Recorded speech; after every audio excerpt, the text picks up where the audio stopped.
Assalamualaikum warahmatullahi wabarakatuh. Saya Siti Sarifah Badriah dari kelas 12 IPA. Di sini saya akan mempresentasikan mengenai konflik dan pergolakan yang berkaitan dengan sistem pemerintahan yang mengancam disintegrasi bangsa. Yaitu yang pertama ada pemberontakan PRRI dan Permesta yang meliputi ekonomi, intervensi asing, peristiwa Cikini, komunis, internal Angkatan Darat. Serta yang kedua ada permasalahan negara federal dan BFO.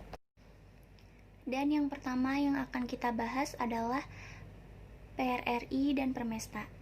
Adapun pengertian pemberontakan PRRI dan Permesta yaitu PRRI atau kepanjangan dari Pemerintahan Revolusioner Republik Indonesia, merupakan salah satu gerakan pertentangan antara pemerintah daerah dengan pemerintah pusat yang berada di Jakarta, yang dideklarasikan pada tanggal 15 Februari tahun 1958 dengan keluarnya ultimatum dari Dewan Perjuangan yang dipimpin oleh Letnan Kolonel Ahmad Hussein di Padang, Sumatera Barat, Indonesia. Sedangkan Permesta atau Perjuangan Semesta atau biasa juga disebut dengan Perjuangan Rakyat Semesta adalah sebuah gerakan militer di Indonesia.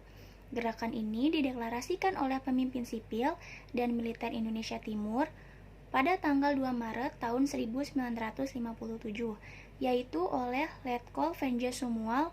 Pusatnya berada di Makassar yang pada waktu itu merupakan ibu kota Sulawesi. Ada ketidakadilan yang dirasakan beberapa tokoh militer dan sipil di daerah terhadap pemerintahan pusat yang dianggap tidak adil dalam alokasi dana pembangunan. Kekecewaan tersebut diwujudkan dengan pembentukan dewan-dewan daerah sebagai alat perjuangan tuntutan pada Desember 1956 dan Februari 1957 seperti yaitu yang pertama Dewan Banteng di Sumatera Barat yang dipimpin oleh Letkol Ahmad Hussein. Yang kedua, Dewan Gajah di Sumatera Utara yang dipimpin oleh Kolonel Maludin Simbolan. Yang ketiga, Dewan Garuda di Sumatera Selatan yang dipimpin oleh Letkol Barlian. Dan yang keempat, ada Dewan Manguni di Sulawesi Utara yang dipimpin oleh Kolonel Venje Sumual. Dan selanjutnya yaitu latar belakang pemberontakan PRRI dan Permesta. Umumnya semua bermuara pada ketidakpuasan rakyat atau pimpinan di luar Jawa terhadap penyelenggaraan pemerintahan pusat yang dilakukan para pemimpin RI karena dirasakan terlalu sentralistis dan berorientasi Jawa.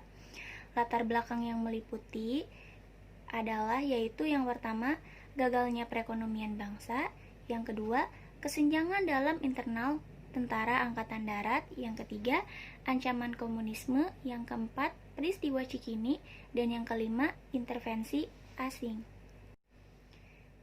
Yang pertama yaitu latar belakangnya mengenai gagalnya perekonomian bangsa.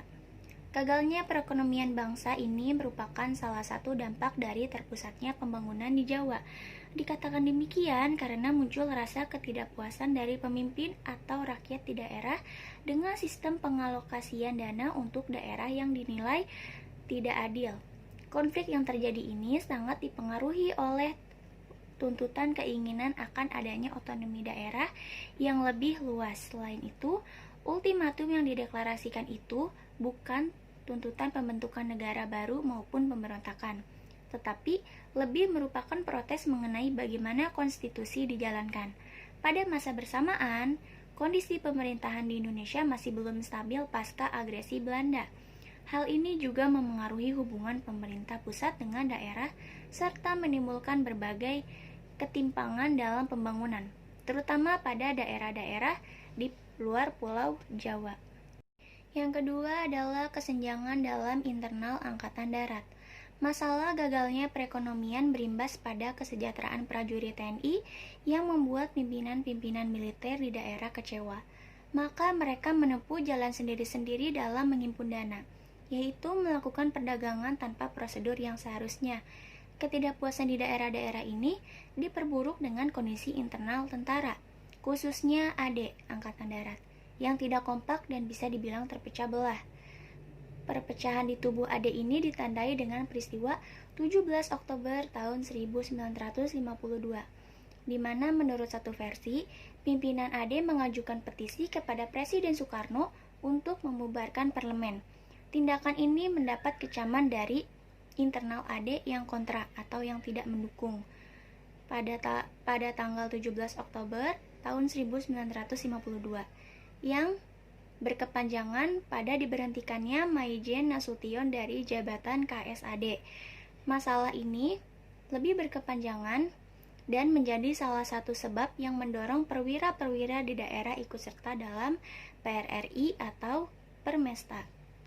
Yang ketiga, ancaman komunisme. Hal ini didasarkan ketika pemerintah pusat mengambil kebijakan mengampuni PKI dan memberikan kesempatan berkembang biak di Indonesia. Hasilnya, PKI masuk dalam 4 besar parpol di pemilu tahun 1955. Dan yang keempat yaitu ada peristiwa Cikini. Pada tanggal 10 sampai dengan 13 September tahun 1957, ketika diadakan musyawarah nasional oleh PM Juanda dengan mengundang semua stakeholders termasuk perwira-perwira pembangkang. Dalam acara ini sempat dibentuk panitia 7 yang menilai perwira-perwira pembangkang. Sebulan kemudian diadakan musyawarah pembangunan nasional, tapi kurang membawa hasil. Di tengah upaya tersebut, pada tanggal 30 November tahun 1957, terjadi percobaan pembunuhan terhadap Presiden Soekarno yang terkenal dengan nama peristiwa Cikini.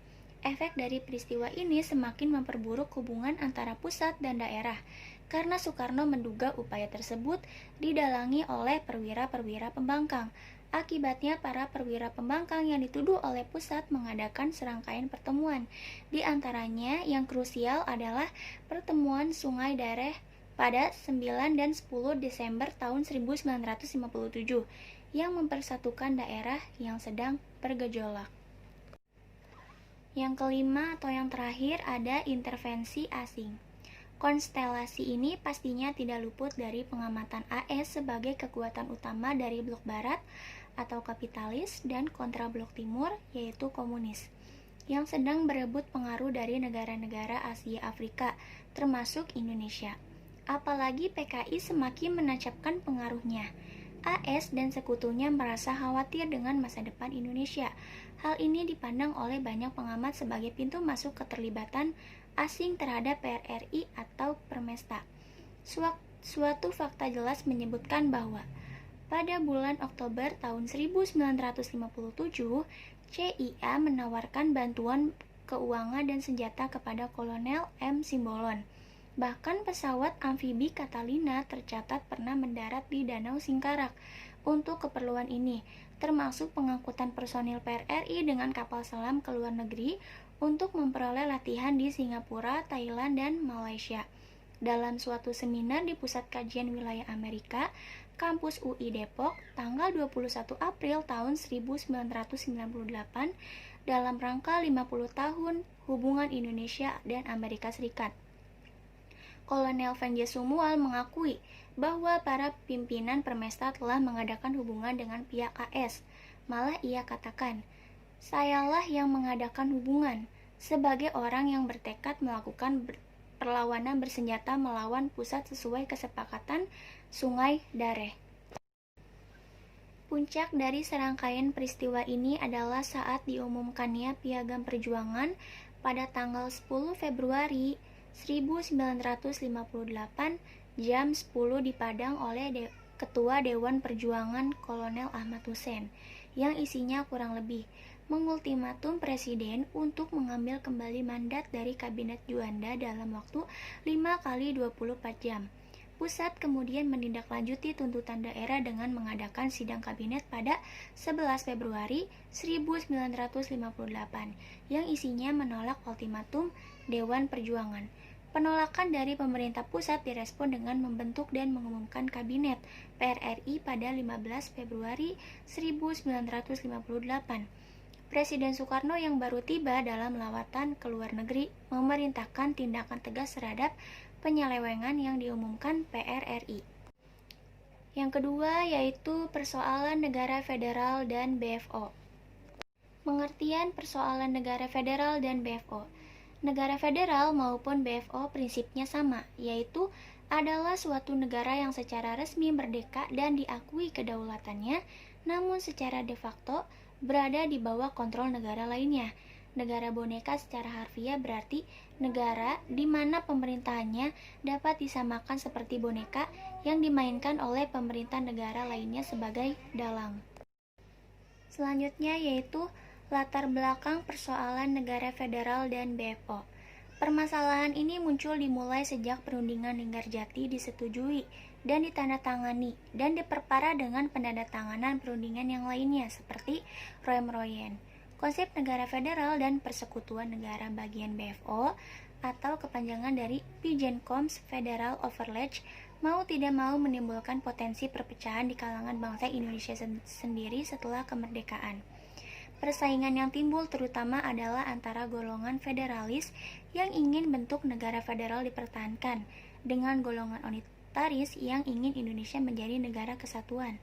Dalam konferensi Malino di Sulawesi Selatan pada 24 Juli tahun 1946, misalnya, pertemuan untuk membicarakan tatanan federal yang diikuti oleh wakil dari berbagai daerah non-RI itu ternyata mendapat reaksi keras dari para politisi pro-RI yang ikut serta, yaitu Mr. Tajudinor dari Makassar bahkan begitu kuatnya mengkritik hasil konferensi.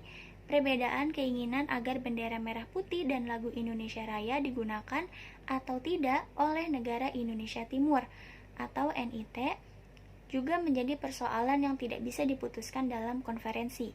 Kabinet NIT juga secara tidak langsung ada yang jatuh karena persoalan negara federal ini di tahun 1947. Dan selanjutnya yaitu ada Perundingan Linggarjati.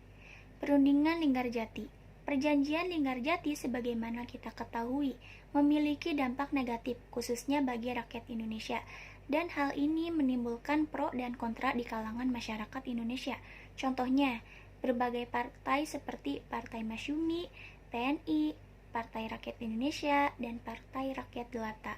Partai-partai tersebut menyatakan bahwa perjanjian itu adalah bukti lemahnya pemerintahan Indonesia untuk mempertahankan kedaulatan negara Indonesia. Untuk menyelesaikan permasalahan ini, pemerintah mengeluarkan peraturan Presiden nomor 6/1946, di mana bertujuan menambah anggota Komite Nasional Indonesia Pusat agar pemerintah mendapat suara untuk mendukung perundingan Linggarjati. Selanjutnya yaitu perundingan Roem-Royen. Sebagaimana kita ketahui, perundingan Roem-Royen adalah perundingan yang ditandatangani setelah perundingan Linggarjati. Meskipun kemerdekaan Indonesia telah diproklamasikan, Belanda tetap saja tidak mau mengakui kelahiran negara Indonesia, dan Belanda pun membuat negara boneka yang bertujuan mempersempit wilayah kekuasaan Republik Indonesia. Negara boneka tersebut dipimpin oleh Van Mook dan Belanda mengadakan konferensi pembentukan Badan Musyawarah Federal atau disingkat dengan BFO di tanggal 27 Mei tahun 1948. Dan pada tanggal 19 Desember tahun 1948, Belanda mengadakan agresi militer Belanda dengan menyerang kota Yogyakarta dan menawan presiden dan wakil presiden beserta pejabat lainnya. Namun sebelum itu, presiden mengirimkan radiogram kepada Mr. Syafruddin Prawiranegara yang mengadakan perjalanan di Sumatera untuk membentuk pemerintahan darurat Republik Indonesia atau disingkat dengan PDRI. Dengan begitu, Indonesia menunjukkan kegigihan mempertahankan wilayahnya dari segala agresi Belanda. Akhirnya, konflik bersenjata harus segera diakhiri dengan jalan diplomasi. Dan atas inisiatif Komisi PBB untuk Indonesia, maka pada tanggal 14 April tahun 1948 diadakan perundingan di Jakarta di bawah pimpinan Merle Cochrane, anggota Komisi Amerika. Selanjutnya yaitu Konferensi Inter-Indonesia. Konferensi Inter-Indonesia merupakan konferensi yang berlangsung antara negara Republik Indonesia dengan negara-negara boneka atau negara bagian bentukan Belanda yang tergabung dalam BFO. Pada awalnya pembentukan BFO ini diharapkan oleh Belanda akan mempermudah Belanda untuk kembali berkuasa di Indonesia. Namun sikap negara-negara yang tergabung dalam BFO berubah setelah Belanda melancarkan agresi militernya yang kedua terhadap Indonesia. Karena simpati dari negara-negara BFO ini, maka pemimpin-pemimpin Republik Indonesia dapat dibebaskan. Dan BFO jugalah yang turut berjasa dalam terselenggaranya Konferensi Inter-Indonesia. Hal itulah yang melatar belakangi dilaksanakannya Konferensi Inter-Indonesia pada bulan Juli tahun 1949. BFO yang didirikan di Bandung pada tanggal 29 Mei tahun 1948 merupakan lembaga permusyawaratan dari negara-negara federal yang memisahkan dari RI, Perdana Menteri Negara Pasundan, Mr. Adil Puradireja, dan Perdana Menteri Negara Indonesia Timur, Gede Agung, memainkan peran penting dalam pembentukan BFO. Sudah selayaknya kita sebagai generasi muda mempelajari dan memahami potensi disintegrasi bangsa, sehingga kita bisa meminimalisir tindakan tersebut terjadi lagi. Sekian dari saya, kurang lebihnya mohon maaf. Wassalamualaikum warahmatullahi wabarakatuh.